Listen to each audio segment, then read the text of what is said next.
Hey folks, what's good? So today, I'm going to talk about Ghostbusters. I'm going to do a taste test for sure, but I'm also going to show you some other things that I own that are Ghostbusters related. I wanted to talk about the first time that I saw Ghostbusters in the theater when it was first released. It was the first scary movie. Not that it's actually scary or horror by most people's standards, but I was certainly under the impression that it was going to be extremely scary. And then my parents said I could see it, so that was a win-win. Went and saw it, and the juxtaposition of genres, sci-fi, horror, fantasy, comedy, obviously, a little bit of drama. I remember that I was really, really big into SCTV, and so Rick Moranis being in that was pretty phenomenal, and such an amazing cast brought together. Ernie Hudson, Harold Ramis, Dan Aykroyd, Bill Murray, Sigourney Weaver, Rick Moranis, probably other people that I'm forgetting, but Slimer was probably one of the coolest things that I'd ever seen in a movie up to that point. Obviously, Raiders of the Lost Ark, the souls, when those are flying, that was pretty badass. And I forget the character's name. I usually remember it because it's remembering it written on the card backs for the original Kenner Raiders of the Lost Ark action figure series. But the melting of his face, and that's iconic. And Ghostbusters is iconic in and of itself as well. I mean, it's a standalone movie. Ghostbusters 2, I'm not a huge fan of. There was a lot in it that I really enjoyed, and it's entertaining. But it's not something that I ever am like, oh, I want to watch this more than once a decade. The Ghostbusters cartoons, obviously. And Ghostbusters Afterlife being released this year obviously has sort of started out at the beginning of the year with merchandise being released, all types of shit, including knockoff and not necessarily licensed stuff. Ghostbusters Ecto Thirst Quencher. I've been seeing it as Ghostbusters Ecto Thirst. This is a soda pop. Tropical flavored soda. We've got the original Ghostbusters here. You can see their little faces. And this, well, it's okay. Columbia Pictures Industries Incorporated, all rights reserved, 2021. So this is an official release. There is another label right here, distributed by, and I need to use my little magnifying glass, partially because of my vision and partially because of the lighting. My Private Label Beverages. And then it has a phone number. Zool approved. Whoop, whoop, whoop, whoop. And it's backwards, obviously, but you get the gist. And I just took this out of the freezer. It's been in there for like 30 minutes just to let it get really chilled, and it's a little slushy, so I'm going to give it just a little more time to go liquid again. And if there's a little slush in there, it's okay. In the meantime, though, I will show you some of my Ghostbusters collectibles. So this is new school. This was released, and it was about $40, I think. I got it for just, I think, $2. Second, it was at a thrift store. And this is the Ghostbusters costumes that Dustin, Mike, Will, and Lucas wear in the Netflix series Stranger Things. And for me, the reason I wanted this was because of the accessories. You see the camcorder in there is pretty badass.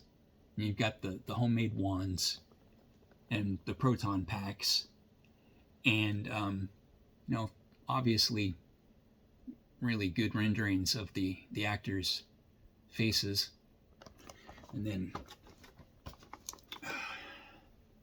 the rest of the series figures, and they show Dart down here. Now, in the photo, there is a tiny, tiny Dart, but that I can see, the only thing that even resembles Dart is this little mummified sperm-looking thing. But anyway, it's very rarely do you come across a deal like I found with this. So, I probably at some point I will open the box and keep the camcorder and sell the rest on eBay. We have some physical media. This is my Ghostbusters VHS. I've had this for years and years. It's got a really beautiful label. This was not mine from when I was a kid. That tape, that was ended up somewhere during my parents' divorce. And then this is one of my prized collectibles too. One of my favorite things that I own. I do have my vintage loose figure collection. It's like the Star Wars, stuff like that. And then I've all the action figures, all the toys and anything that I keep in my display case over here, or in the lower portion of the other one. Those are all things that I have purchased to flip. And they are either getting ready to be sold, or they are aging until their price goes up again, or their value goes up again. So I don't collect anything unless it's very, very cheap. I'd say $5 might be the max, but I'm looking more at less than $1. And if it's something I find in the thrift store, something like that, sure. But my Betamax copy of Ghostbusters is definitely, it brings me a lot of joy seeing it on my shelf. And I'm not even going to open it. I don't want to open it.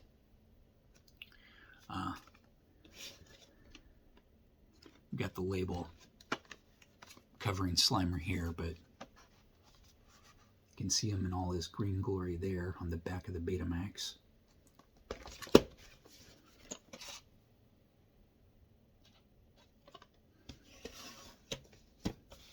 Betamax will probably always be my favorite because it was the first home video format that I was introduced to in the either the late 70s or the early 80s. Visiting my aunt, she had a Betamax player, recorder, and then here we have the beloved copy of Ghostbusters 4, and that's how I see it. I personally see it as Ghostbusters 4. You can believe and feel whatever you want, and that's fine. But the female Ghostbusters wasn't necessarily a continuation of the storyline, which I get, but it was just as valid and entertaining and fantastic. And you have to remember when you're talking about movies, especially goofy movies, silly movies, movies based on fiction, comedies, they are just that. They're just movies.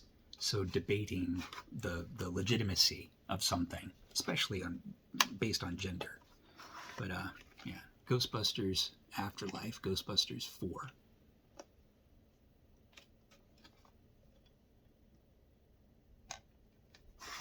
And this one, of course, is not real. This is a blank Kodak tape that was sent to me just as a fan prop. And I was asked not to mention names, so I will not mention the person's name. This is very fun. I like having it. I'm glad that they sent it to me. I really appreciate it. The cool thing about the Betamax is that it's embossed.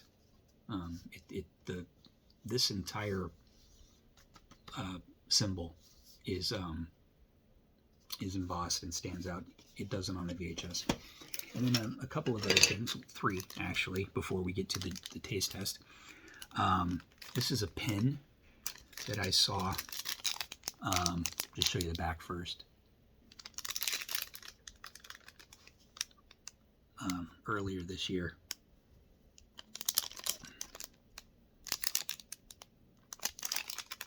It's really nice.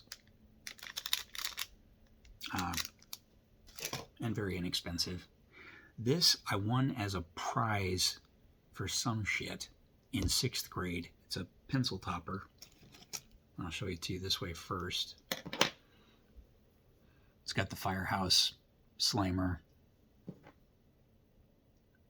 And I've never actually... I'm so anal about, you know... Well, let's just do it this way. It goes around the firehouse. I don't want to fuck up the invert peg. But it's one of the few things that I had. Most of my stuff was stolen in from my mother's garage in the early 2000s. And this is one of the few things that I have in my collection still. It's vintage and has been mine from when I was a child. And I'm almost positive it says 1986 as the release date, the copyright stamp. All rights reserved.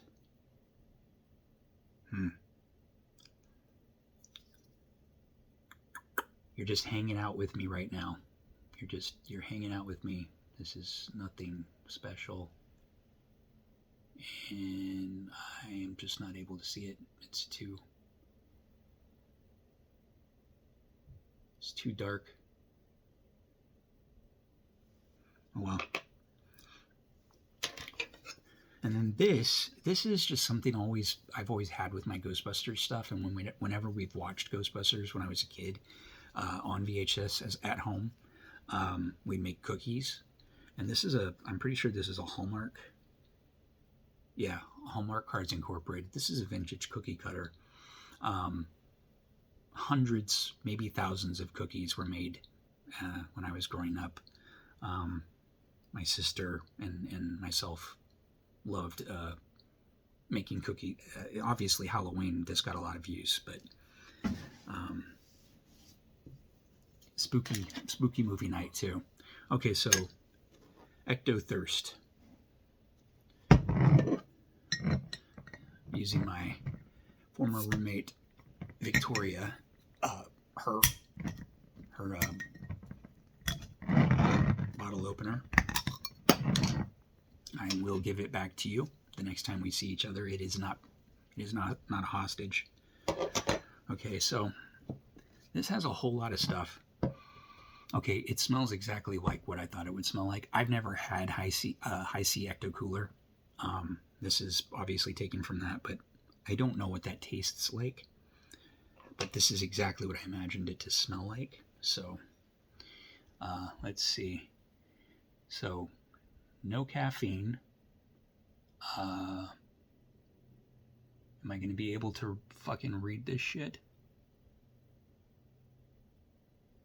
Triple filtered carbonated water, cane sugar, natural lemon flavor, natural lime flavor, natural orange flavor, citric acid, sodium, benzoate, ascorbic acid, vitamin C, artificial green color, FD and C, yellow 5, and blue 1.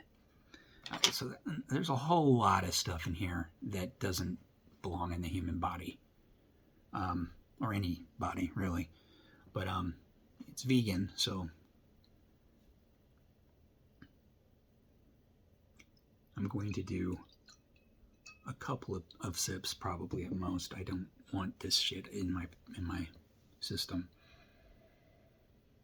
It's very strong, very synthetic. It don't. I can tell it's going to leave kind of like a film.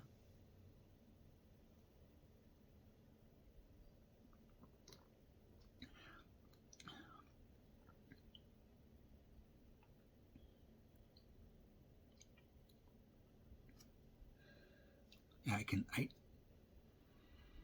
smells definitely tamed down quite a bit. When I opened it, it smelled like what my imagination had come up with in terms of Ecto Cooler. It's not bad. It tastes very similar to it's just a generic icy, but with less sugar.